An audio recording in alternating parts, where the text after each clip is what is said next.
Only do not rebel against the Lord, nor fear the people of the land, for they are our bread. Their protection has departed from them, and the Lord is with us. Do not fear them.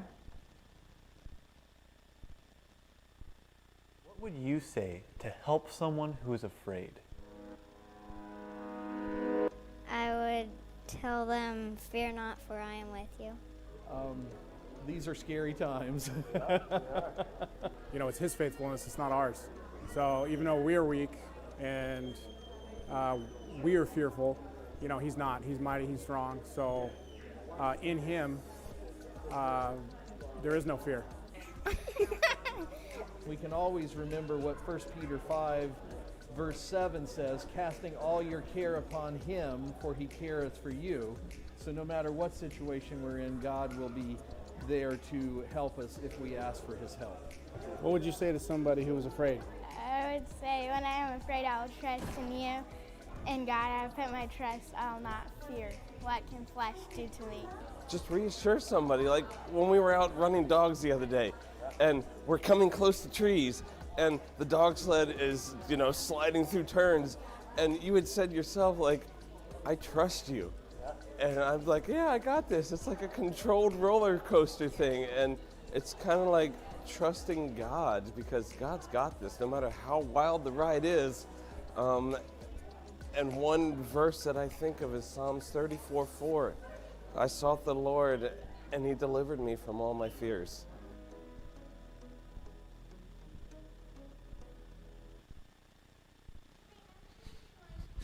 Well, this is part 2 of our series, I Was Afraid of That. And we're putting an emphasis on the was, because that's past tense, because we have a God who delivers us from our fears. So we may have fears in our life now, but we're thinking of the delivery from bondage and saying, I was afraid of that. And it's much more than just a sermon series. We would like for this to be a time in the history of our church where God really works on us with our fear, because we're living in a culture of really inflated fear. So I had the privilege last night of being a part of a home gathering in Connect Goose Bay area. If you want to be a part of that home gathering next week, hey, check it out on our calendar online. Calendar looks real good, by the way, for those who've been working on that. You can contact those and come out. What we did last night is we just went through part 1. The presentation I had here last week, we just went through that and talked about it in a living room and prayed for one another, and we're going to do that the next 4 weeks. So you can do the same thing. You could come join us for that, have your own, or you could come back today after you go home and eat lunch. 3 o'clock, we're going to be right back here for some afternoon sessions, and we'll enjoy some presentations, and we're going to hear from Dr. Oliver and also Keone Oliver, both today, and then we're going to have a time after we break from that. We're going to sit around some tables, and we're just going to talk about fear in our culture, fear in our lives, things you disagreed with from the sermon, all that stuff. So you can come out at 3 o'clock and then 4 o'clock for the discussion. If you're watching online and you can't make it in, there is one discussion group that starts at 4 on Zoom. So you can go to the website, go to the information page, and you can join that discussion. All of that because I think it's so important that we just talk about these things rather than going home and letting them just speak to us all the time and we just build all these anxieties. We can be a community that helps one another through this stuff. So this is one part of it. Hope you come out for that. And last Sabbath, we started with the fear paradox. And I am suggesting that an appropriate fear of God conquers our fear of everything else. I hope that that truth meant something to you this week as you went through life and thought about God and your fear. And next week, we're going to be talking about fear of religious persecution. Then we're going to be talking about fear of loss and fear of not being enough when we have overpowering oppression in our life and we're not big enough for it. Today, we're talking about fear of the future. I was afraid of the future. So let's pray as we get into the message. God, we thank you for a future and a hope that you are entirely in control of. You're not stressed about the future. And we trust you in that because we are. We have a lot of things we see in the future that terrify us, and we choose today to listen to the voice of truth, that you're a good God who's going to lead us in all the scary stuff we see. I pray you'd speak through your word today. Make this more than just me talking and people listening to me. Make this an appointment with you. Take us out of bondage and into the good things you have for us. In Jesus' name, amen. You may know a man named Nik Wallenda. Maybe you've seen him on TV. He's a daredevil.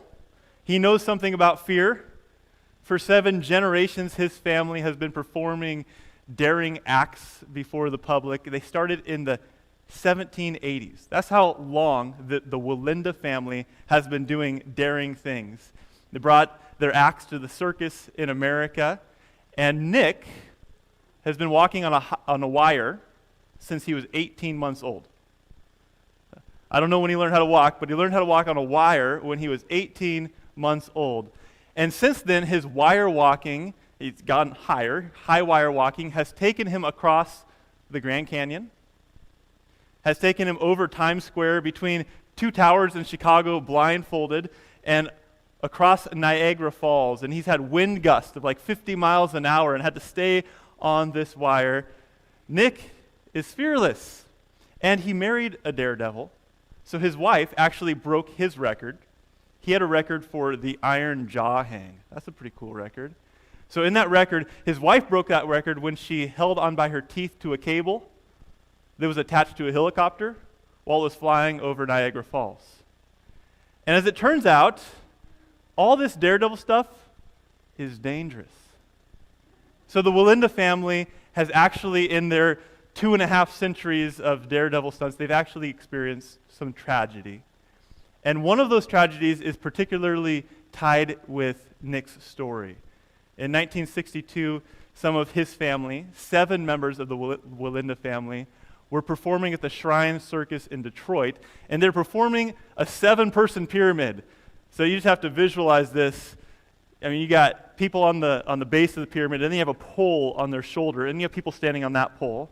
And then you have a pole on their shoulder and people standing on that pole. So they're standing in a 7-person pyramid, and that 7-person pyramid is walking on a high wire without a safety net. And so this one, did this many times, but this time in 1962, the pyramid fell. And 2 of Nik's uncles were killed, and 1 was paralyzed. Decades later, Nik had the opportunity to join 6 other Wallendas and reenact that act. So the one that ended in tragedy, they get the opportunity. He gets the call, and one of his uncles says, "Hey, do you want to come do a 7-person pyramid with us?" And he says, "Yes, I want to do a 7-person pyramid." So at that time, his parents had actually told him that he needed to get a real job. Not because they were afraid, not it's like, oh, we think you're going to get hurt. Fear didn't factor into this at all. It's just that his parents believed, after all those generations, they believed that the circus had no future, and so he needed to do something else. He could still enjoy this, but it had no future. And then he went to do this 7-person pyramid. And when he arrived, wherever it was they were doing it, he saw the streets just lined with vans and people with video cameras. And as he experienced all this, he realized the circus was not dead. It had just changed. So Nik, seeing all that, dropped out of medical school and continued to pursue his passion and his legacy of full-time walking on high wires. Nik is fearless. At least he thought he was, until he experienced his own tragedy in 2017. So the same act, the 7-person pyramid, which has been known as the most dangerous act in the history of circus, he was doing, except for they were now doing an 8-person pyramid. And in one of their practices, it wasn't a performance, but in one of their practices, Nik's 8-person pyramid fell. And Nik was one of the 3 who grabbed the wire. The other fell 30 feet to the ground. No one lost their lives. They all survived this one. But they were rushed to the hospital, and the emergency room didn't look like a very good future. It looked pretty stressful. Nik's sister was unconscious. She broke every bone in her face. I don't know how many bones you have in your face, but she broke every one and she broke her arm and her leg. And Nick, who was not hurt, told the reporters, he said, it's terrible, it's tragic, it's a nightmare. And then he said, but the Wallindas will get through it. That's what we've always done, and that's what we're going to do. But the truth is that Nick really struggled to get through it. He ended up locking himself in a room for a week, just like thinking about life. He had PTSD. Every time he thought about the wire, he just imagined it falling. And the daredevil, who had 250 years of family history, 7 generations, and a family motto that people knew of never give up, he was really seriously considering walking away from all of that. And this man had walked out onto a wire without a safety net and walked across the Grand Canyon. He had done such courageous things, and now he thought about those things that at once he was excited about that future. He dropped out of medical school for that future. He was looking forward to those things, and now they terrified him. What happened? Well, the daredevil was paralyzed, and not physically. He was crippled in his fear. Fear is crippling. When it wins, we stop moving forward. And fear is winning in our culture. That's how it is. Fear is winning in our culture, and we are not immune. And in Numbers 13 and 14, we find a story of God's people going into an incredibly good future and fear crippling them. And we are reminded in this story that God has awesome things, but if we let fear get a hold of us, we stop moving into those awesome things. And there's a reason why it's not okay. It's not okay for us to be crippled in our fear, and it's because there is so much good in the future you're afraid of. I'm going to put that on the screen. I hope you remember that. That's the point of the sermon today. I hope that this message right here, there's so much good in the future you're afraid of.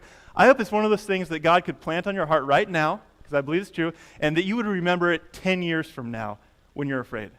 That you'd be able to tell yourself, oh yes, there is so much good in the future I'm afraid of. Let God speak this truth to you because it's solid. There is good in your future. So open to Numbers 13 and 14. That's our text. There's 2 chapters. That's where we're going to be today, and you're going to want to have that in front of you. Numbers 13 and 14. The people there did not heed any of the advice I'm going to give today. They ended up spiraling into fear, but we learned something from their story. I want you to notice the beginning of the report and the result of the report. So they had spies that went out to see the promised land, and 10 of them came back with a bad report. And they started sharing the report, and in Numbers 13:27, just notice the change. Notice how fear changes everything. Verse 27, it says, they gave Moses this account. We went into the land which you sent us, and it does flow with milk and honey. Here's the fruit. That's a good report. Hey, we went into that land. It's as good as we ever thought it was. Here's some of the fruit. Then they continue to tell their report. And at the end, chapter 14, verse 1, that night, all the people of the community raised their voices and wept aloud. You got to ask, what happened in that report? It started with the excellent news. We went and spied it out, and it's good. And then after the report, they stay up all night crying. So what happened in that report is that they saw the future, and they saw more fear than they saw good. There was good in their future, but they saw so much fear that they listened to that, and by the end, they were overwhelmed, and they were crippled in their fear, and they just had an emotional breakdown, and they started crying. We're going to look at what they didn't do and what we could do different. See, there's so much good in the future you're afraid of, but these people missed it, and we don't have to. So we're going to give 3 actions. 3 actions, none of them which were taken by the Israelites in Numbers 13 and 14. And these 3 actions are actions that will move you beyond your faith into the good future God has for you, because there is so much good in the future God has for you. And action number 1 is listen to to both sides of the story. You guys know this. If you're a parent, you know there's always two sides to a story, maybe more. But there's at least two sides to every story. And when you hear the first one, it sounds pretty good. And then you hear the second one, and you're like, oh, now I see. So listen to both sides of the story. The Israelites did that because it started with a good report, and then they shared the bad.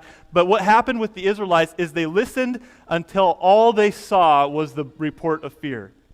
Every one of us in our lives have a report from the 10 and from the 2. We're hearing the report of fear, and we're hearing the report of faith. And if we only listen to the report of faith, or if we listen to it, the majority of the report of fear is what we listen to, pretty soon we stop hearing the good side of the story. Next time fear gives you a report, like that phone call you're going to get from your daughter, or that headline you're going to see on your phone when you pull it up when the pastor starts getting kind of boring. Whatever report fear has for you, when you see that report and you start getting excited, here's what you could do. Tell yourself this. There's two sides to every story. Yeah, that one gets me scared, but there's two sides to every story, and God has another side for me to listen to. I want to start with the bad side of the story. There was some truth in the bad news. There is. That's why we listen to both sides of the story. It's helpful to be grounded in reality and realize there's some people in that land. You know, they spied out the land and they saw fortified cities. They saw inhabited land. They saw strong people. It was good for them when they crossed that Jordan to not think that it was just barren land. Like, they wanted to be prepared. So we need to listen to that side, but that side can be overwhelming.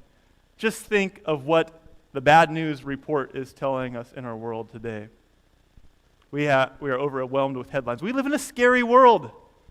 So we got health issues and economy issues. We got religious freedom issues. All these things bombarding us. And so we're going to jump into that. Don't get depressed, because there is so much good in the future you're afraid of. But when you look at the future, you see things like over 100 million confirmed cases of COVID-19.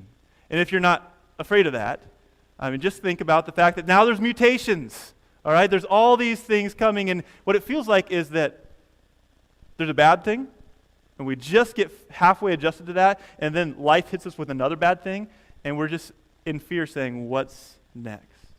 I heard about a comic illustration. I'll try to describe it. So imagine you're in space, and you're looking at the Earth, and the Earth is overwhelmed with all these bad things. There's fires, there are contentious elections, and all these things, and to your left is an alien, and to your right is an asteroid, and they look at each other, and they're looking at Earth, and they just say, who's next? And that's how it feels. It feels like, okay, what's coming next? Because if I'm predicting the future by what has happened in the past year, it just feels like we're going to get hit with something even worse. And we have, meanwhile, the whole Earth going crazy, and people are telling us, if we don't do something different, we're going to destroy our planet. Right? Depends on which one you believe, but here's the fear messaging going on. Look at those glaciers receding. Look at the honeybees dying. Everything's going to go crazy. By the year 2025, we're all going to go extinct. And we hear all these messaging of fear. And if you don't get afraid by watching public news, I mean, just talk to the people you know. I do that. I talk to you. And it's amazing to me the scary things you're dealing with. Like, really, truly hard, difficult things. If you're not feeling fear in your own life, call up a few people that you know, and you'll find that people you know right now are crippled in fear by a diagnosis. People you know right now have issues with their children that are overwhelming them. People you know right now have no idea what they're going to do for employment, and they're experiencing fear in a way that's literally paralyzing them in a place in their life. And these aren't just people on the news. These are people we know. And then the fear report goes further. Oh, the devil's so sneaky. You realize that there's some unique fears to Christians. If we're not careful, the good news and the truth we know about the end of the world can become stressful stuff. You guys know Jesus is coming back? Isn't that good news? But if we're not careful, all this good news becomes like, oh boy, there's a great time of trouble coming. How am I going to take care of my kids? When is the close of probation? And, is COVID-19 one of those plagues? And where's the mark of the beast? And we're looking at all these things that should be good news for us, like Jesus is coming back, and we Christians get our own Christian fears, like, will I really be able to be strong enough in persecution? And that's why Jesus keeps saying, here's the patience of the saints. Just keep the commandments of God, have the faith of Jesus. Just stay in love with me, and you don't have to really worry about if you'll be enough. Just stay in love with me. So that's the bad news report. It's a real report. Listen to both sides of the story. You listen to that side and you say, okay, there's some bad news. There's some scary stuff in the future. And then you say, but there's another side of the story. You want to hear the other side of the story? In this chapter, there was such good stuff in the future they were afraid of. Not only were there like watermelon-sized grapes and exciting things, but go back to chapter 13, verse 1. Notice the optimistic, positive tone this whole thing starts with. 14 verse 1, they're crying. 13 verse 1, there's a good future. And notice this, it's God who invites them into it. The Lord said to Moses, send some men to explore the land of Canaan, which I am giving to the Israelites. Now, whose idea was that? The Lord said to Moses. So right now, that future you're afraid of, it's God who's inviting you into it. And remember, that's the God who knows the end from the beginning. That's the God who sees all things. And you might not see it, but he actually sees good in the future you're afraid of. And he, in his wisdom, is saying, hey, move into that future. Let's go and send out spies. It's time to move forward. It's God's idea. It wasn't a crazy idea of Moses. It was God's idea. And I want to just try to describe to you the optimism for the future that they should have felt in Numbers 13. A year ago, they were slaves in Egypt. They were looking at a future that seemed really dark and helpless. Like, here's a Pharaoh that's more powerful than us, and that we're really probably not going to get out. We've been here 400 years. But some of those slaves making bricks in Egypt remembered a promise, because there was a promise given to their ancestor Abraham. Abram was called to a land in Genesis 12, and then in Genesis 15, God said to Abram, it's amazing. You can read it in Genesis 15. He says, your descendants will be slaves in a different land for 400 years. Then he made a promise, but I will bring them back to this land, and I will give them this land as an inheritance. So the promise was a land. God said, I'm going to do this, and then it happened. They were slaves 400 years, so there was some slaves in Egypt making bricks who said, there's a land God's promised us. And then there's some other slaves in Egypt who were, not listening to both sides of the story, and they said, yeah, we've been here 400 years. You really think God remembers that land? How are we going to get out of here?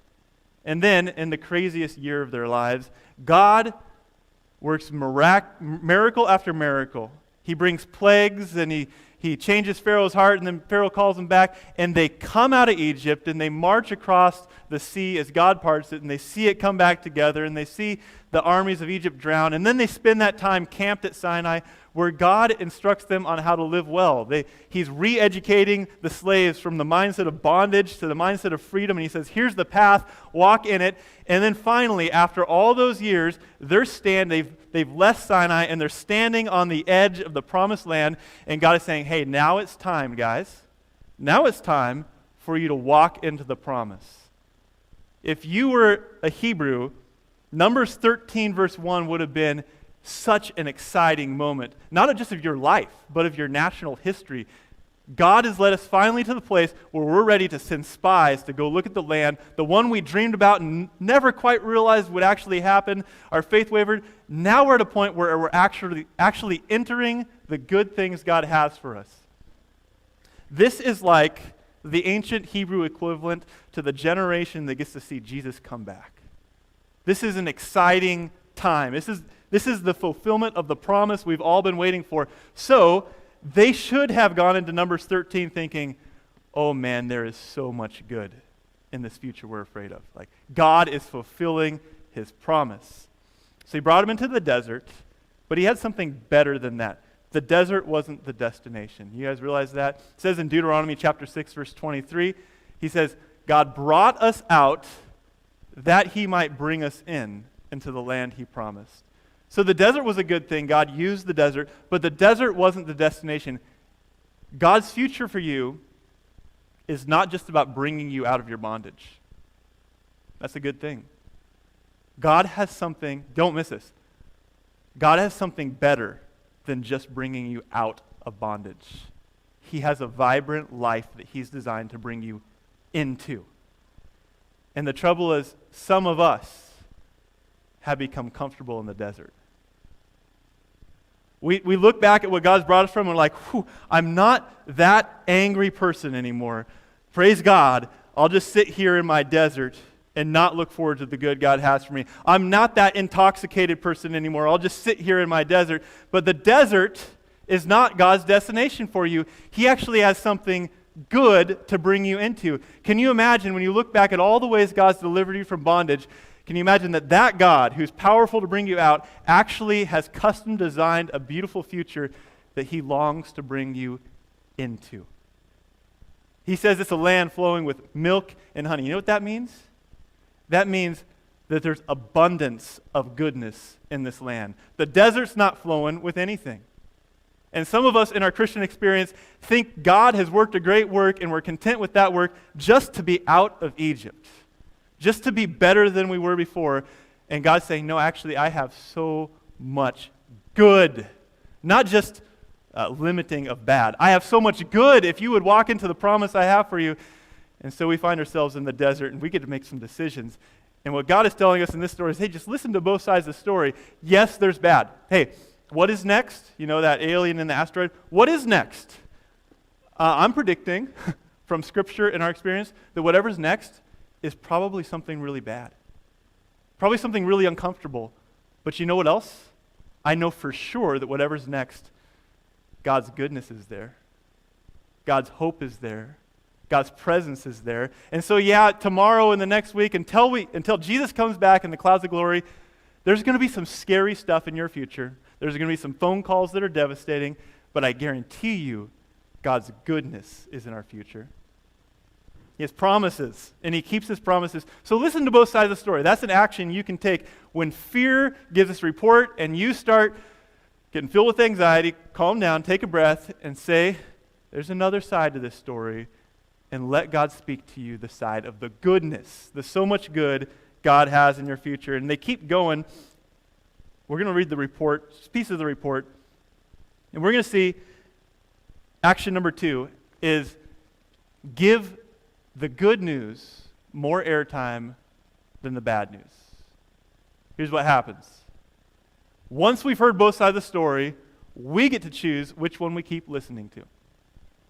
And every single one of us, at least right now, is still in control of what media comes into our brain and our lives. We can turn the radio on or off. We can click the site or not click the site. We can choose which stuff comes in. And as people who want to live in hope for the future and not crippled by fear, here's what we need to do. We need to give the good news more airtime than the bad news. When we give the bad news equal or more airtime than the good news, that's when we get crippled and we stop remembering that there is any good news to listen to.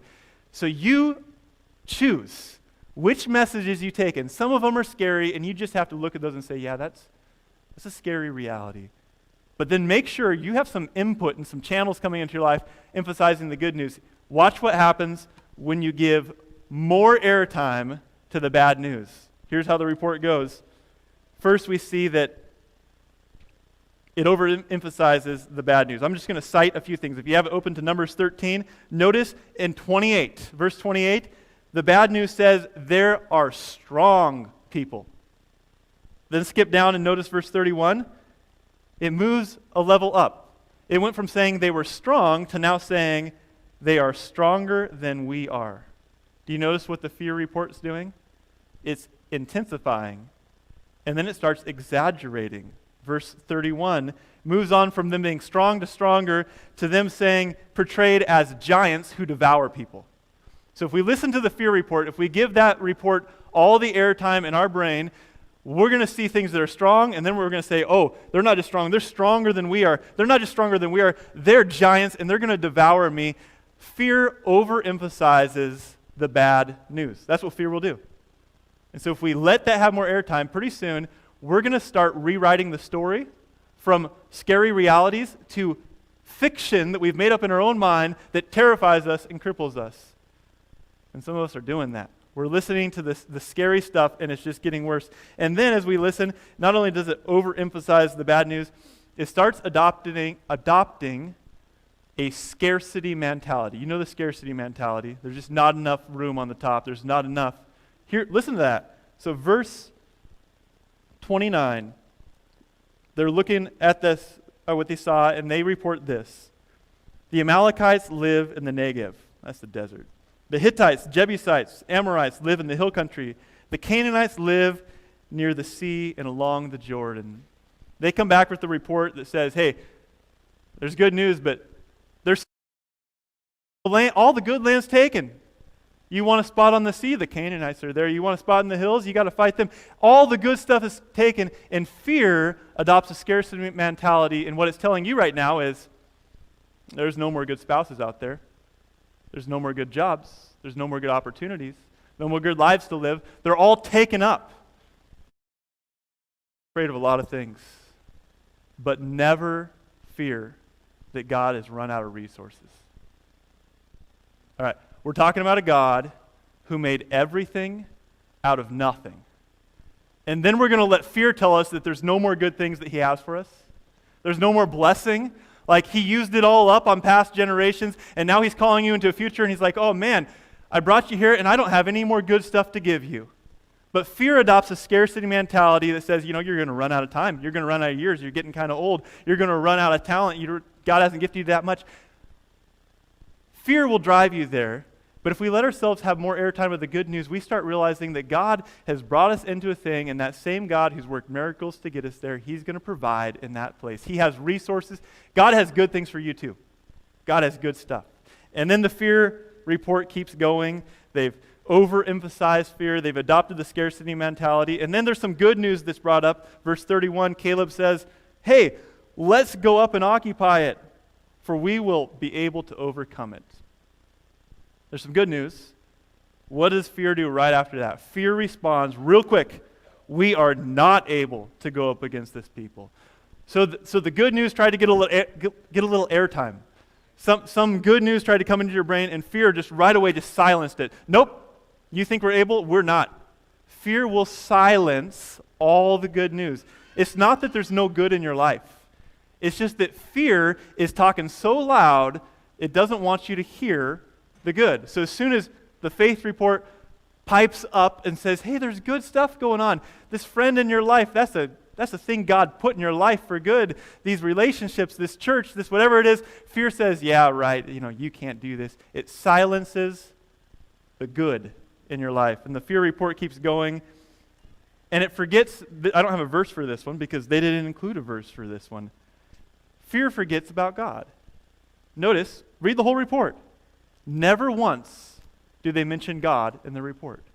God isn't mentioned until Caleb and Joshua speak up in verse 7 of chapter 14, and they start talking about God. But the whole fear report, they never once mention God. You know what that tells you? That means that fear looked at all that bad and said, you're going to have the strength to do that. When you walk into that land and there's giants, somehow you're going to have to be the one that defeats those giants. I mean, did they forget about the plagues? That wasn't Moses doing that. Did they forget about the Red Sea and Sinai? Like everything they had experienced up to that point, that was all God. And then somehow in fear, they're looking at the future and they're saying, I'm not strong enough. Man, I wish there was a God who could help, but he's not here.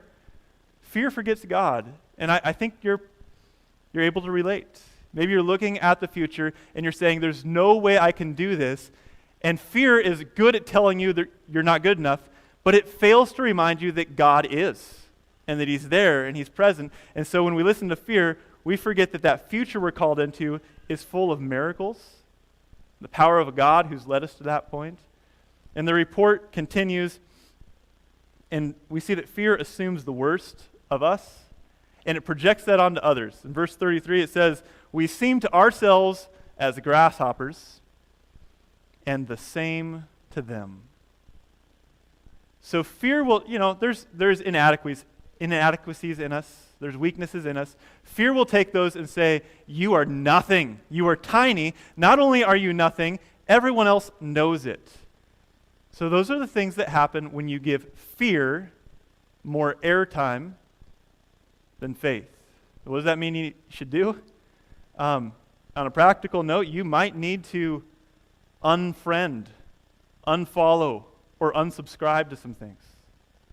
You might need to choose some voices that are speaking into your life that you're not going to let speak into your life anymore.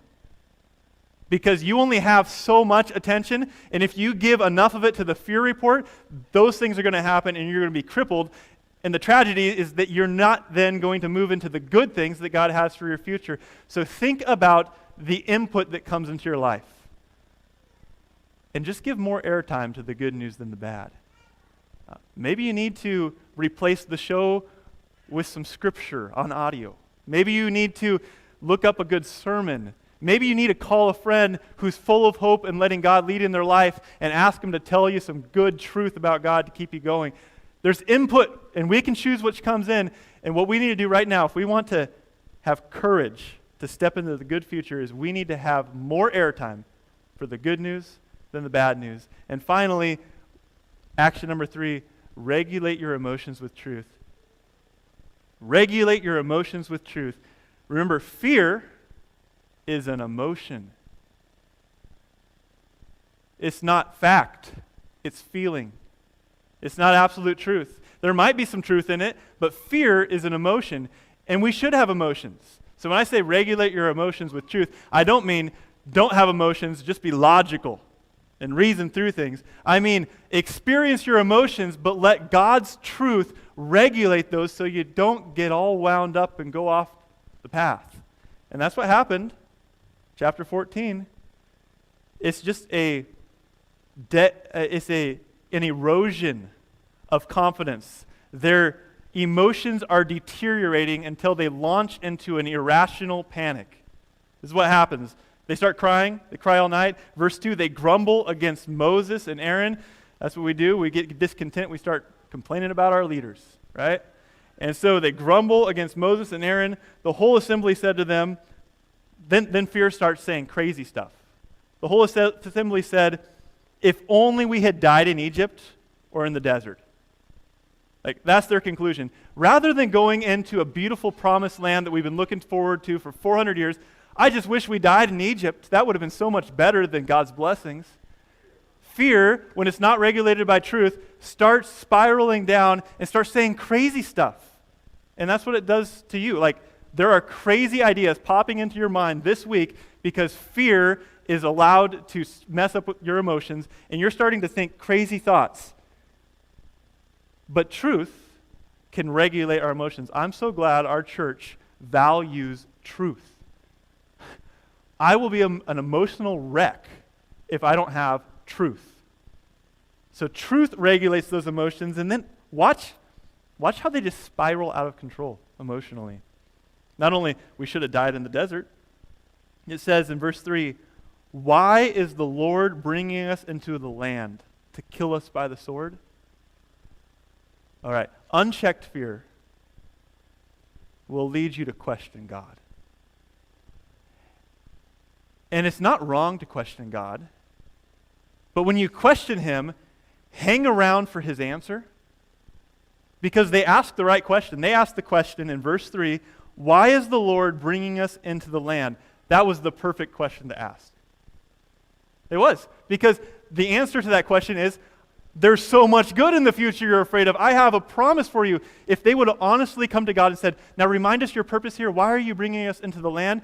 God would have showed them that He has so much good for them in this promised land. This is something I want for you. They would have had courage. But instead of waiting around for God's answer, like it's kind of like when we say, God, what are you doing? As if you're not doing good things. Oh, if we just let Him answer that question, He'd tell us what He's doing. But instead of waiting around for His answer, they supply their own answer and they say, did you bring us out here to die by the sword? Like, you probably didn't bring us out here to walk into the promise. You probably just brought us out here so we'd die. So they start questioning God. And then verse 4, unchecked fear will tempt you to abandon God's plan. In verse 4 it says, they said to each other, we should choose a leader and go back to Egypt. You hear what's happening? God led them out of bondage. slavery. And he led them into a desert so he could lead them into a promise and freedom and joy and blessing. And because they didn't regulate their emotions with truth, fear just spiraled and spiraled to the point that they actually believed, in that moment listening to their emotions, they actually believed that it was better back in bondage than in God's freedom. Said we should appoint a leader who can lead us back to Egypt. It's not better in Egypt, it's better in Canaan. If you're feeling the heat of the desert, there is a better place, but it's not back there. And Satan does that to us. Like, he's led you past something, and maybe he's whispered in your ear when fear comes and you spiral out of control. Maybe he's saying, hey, it was actually better back there before you started trying to follow Jesus. Before you started speaking that kind way to your family, before you tried to get free from your addiction, just go back to that because it was a lot easier back there in bondage. Everything was working until you decided, hey, I'm going to give tithe and I'm going to support God in all my life. It was a whole lot easier and safer back there in bondage. And what the devil's going to do, what fear does, is he's going to point back to slavery, and somehow, I don't know how he even gets away with this, he's going to convince us, if we're not regulating our emotions by truth, that somehow we were better off slaves to him than free in Jesus. Has the devil done that with your emotions? Have you let your emotions get so irregulated that somehow you're tempted to think, I should just turn back to that? There was comfort in that thing. There was security in that thing. Oh, it's such a lie. Their toes were on the edge of the promised land, and they're thinking there's better stuff. So regulate your emotions with truth. That's what Caleb and Joshua try to do, beginning in verse 7. They speak some truth to the people. Spiraling out of control in their emotions. And in verse 7, Caleb and Joshua say, the land we passed through and explored is exceedingly good. There's so much good in the future you're afraid of. It's exceedingly good. If the Lord is pleased with us, he will lead us into the land that flows with milk and honey and will give it to us. Only do not rebel against the Lord. Do not be afraid of the people of the land, because we will swallow them up. They said, they devour us. He says, we will swallow them up. Their protection is gone, but the Lord is with us. Do not be afraid of them. So what just happened right now is there was a spiraling out of control of emotion, and then truth was injected. They said, hey, God is with us. The land is good. All these things. You know what that should have done? The people should have said, oh, thank you. Caleb and Joshua, we were getting way out of whack. We forgot all that things. You set us straight. God is good. We're going to walk into the promise. They didn't do that. They didn't let truth regulate their emotions. Verse 10, you know what it says? Instead of saying, thank you for setting us straight, it says, and then they all talked about stoning them. The rational thing to do would have been to say, oh, I listened to a lie, that's truth, but instead they listened to the voice of fear, and it led them to extremist behavior. They were literally thinking, until the glory of God shows up in verse 10, they were thinking about picking up stones and throwing them at Caleb and Joshua, the two best things they had going for them. Two people speaking truth in life, and they were going to engage in mob mentality extremism because they did not let truth regulate their emotion. You guys see that going on in our world? We preach truth, and then someone says, kill them. Let's rebel against this stuff. Close your ears to this stuff. I don't want my fear regulated by truth. But we have the opportunity to regulate our emotions. When it starts telling you it's better off back in Egypt, God's plan is pretty sketchy, I don't know if you should follow him, we need truth to speak into our life. What you need to do is you need to open up the Bible and start reading. You need to talk to a friend and say, hey, remind me of truth. You need to start listening to a sermon, something to start regulating your emotions with truth. Not logic, not reason, not, 5 steps of self-help, truth. We need truth in our life. And so those are 3 things that we can do, 3 things they didn't do. Instead, they hung out in the wilderness for an extra 40 years. Fear wastes time, guys. God didn't send them back to Egypt, but he said, you want to stay here, you can stay here. They said, we want to die in Egypt, and God literally says, you will die in Egypt, or in the wilderness, not in Egypt. He says, you want to die here? Well, every single one who went into the land, the 40 days they're in there, I'll give you 40 years, and all of them will die here in the wilderness except Caleb and Joshua because they had a different spirit. They're going to go into the land and lead you there. So if you want to die in the wilderness, we have this God who's so into freedom, so good, he'll give you what you want. You want to stay crippled in fear? He'll let you stay crippled in fear.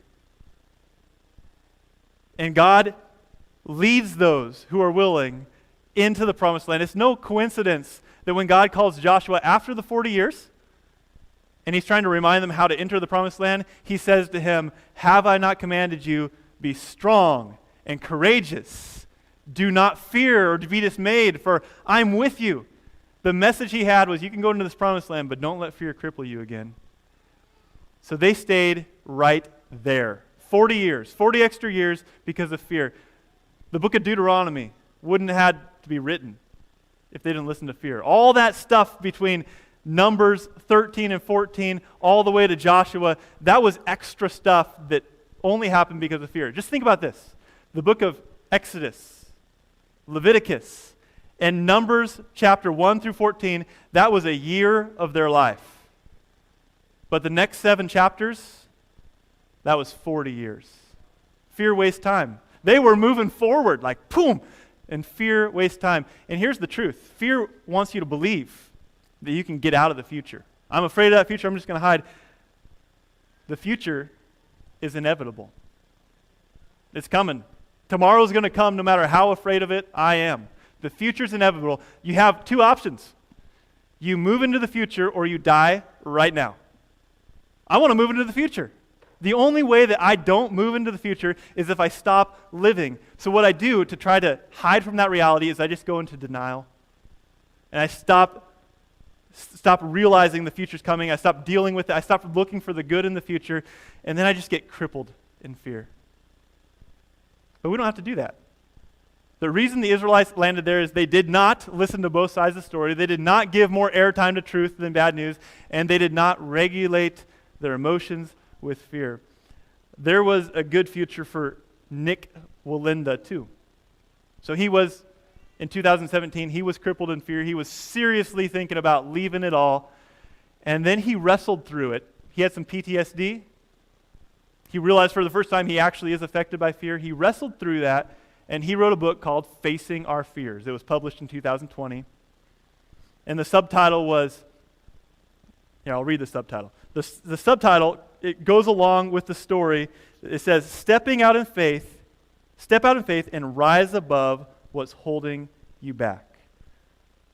So Nik Wallenda realized, I need to step out in faith and rise above what's holding me back. You know what he did after that? The man who was crippled by fear, after that, he continued to walk on the wire. In fact, in March 2020, here's what Nik did. Okay, Nik Wallenda, the man who overcame fear, he sets up a wire on one side of an active volcano and another. There's an active volcano, like there's lava and fire and smoke. He sets up a wire and he puts a gas mask on and walks through an active volcano the length of 6 football fields. Now, you might be thinking, I don't want to walk into a future like that.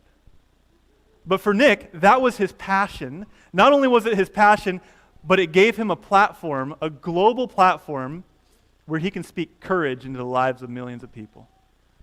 Nik is a Christian. He's outspoken of his Christian faith. If you Google or YouTube him walking across the volcano, he's praying to Jesus the whole time, and millions of people saw that, and he now has a platform to speak courage into the lives of fearful people. There was so much good in the future Nik Wallenda was afraid of. He could have stayed crippled in fear, and you know what he would have been? You'd Google him right now, and you'd hear former daredevil who did some amazing things, and now he works here at a desk job. Instead, he's living a life of courage and passion and inspiring others. God has so much good in the future, and you might be at a place right now where you're saying, I like your message, Pastor, but you don't understand, I'm actually at a place where there's no good in my future. You might literally be at the end of life. Maybe literally your best days are behind you. You might be at the end of your marriage. You might be at the end of your career. And I'm not here just to come with a whole bunch of sunshine and optimism and ignore that. Like, you might be at a place where your future doesn't look as good as your past did.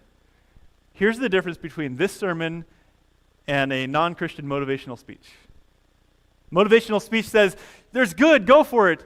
And this sermon says, there might be some bad, but on the other side of chaos, there's an eternity of good. There is so much good in the future you're afraid of. It might not happen on this earth. It might. But I guarantee you, God has a heavenly Canaan. Our toes are on the edge of it. And if we will pursue and persist in fear rather than look back to Egypt and listen to the voice of fear, there is so much good in the future you're afraid of. And so I invite you, step back on the wire and start walking, because there's so much good in the future you're afraid of.